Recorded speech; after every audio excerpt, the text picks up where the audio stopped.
What do I do when I'm broken? When I'm broken, I relish it. That's what I'm gonna do. I'm gonna use it. Because if I'm broken, then I just found my limitations. And until I know what my limitations are, how can I push them? How can I get better? But once I see it, once I feel it, once I see where I was broken, then I can attack that weakness. I can fill in that gap. I can reinforce that breach. If you break, it means it's time to fortify your will to make it stronger. There's all kinds of different ways to break. You can break physically, you can break mentally, you can break your heart, you can break your spirit, and none of those are fun, and all of those are gonna leave a mark. But the mark that they leave can be the mark of victory or it can be the mark of defeat.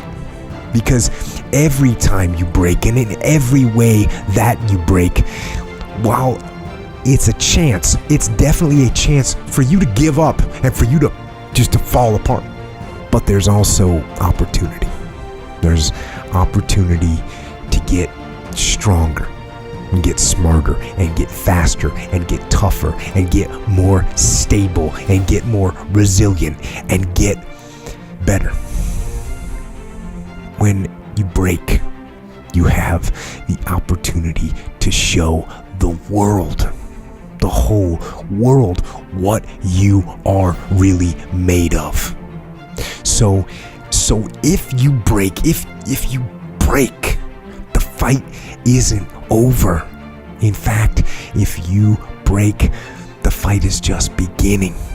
And as you crawl up and out of that dismal and wretched place, covered, and you're covered in blood and sweat and dirt and filth as you rise above what you were, and as you take the form of who you are supposed to be, you will see that in the very act of standing up, in the very act of fighting on, you will become and you will remain unbroken. I'm not saying to put yourself down. I'm saying listen to the truth.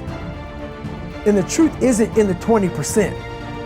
The truth is in this other part of your brain saying, look, man, you're wasting a bunch of percentage here. We have 80 more percent that we're not tapping into, because in this other 80% is suffering, pain, failure, self-doubt, darkness, and then a whole bunch of light. But to get to this light, you gotta go through all of this shit. So a lot of us know that. I can get over here, but over here, man, this is much better, because I gotta go through this journey that is not fun. This from 20 to 100%, this shit in between is not fun. So we decide to live over here. So everybody goes, how do you do that? You know exactly how to do that. You know exactly, it's not a magic trick. There's nothing I talk about in that book that's a magic trick.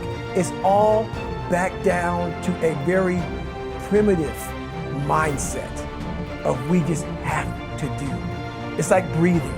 Breathing becomes normal. Like we don't even know that we're doing it. That's how you have to live your life.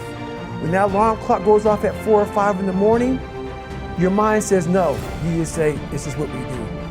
It's what we do now. Because to get to where you want to go, the amount of pain involved, I'm not saying physical, I'm not saying you got to break yourself off. The amount of mental pain of how many times you're going to have to do something that you don't want to do to get to where you want to go is going to be, there's going to be more times you do something that you don't want to do than you are going to want to do it. And that's your new norm. So then it's like breathing.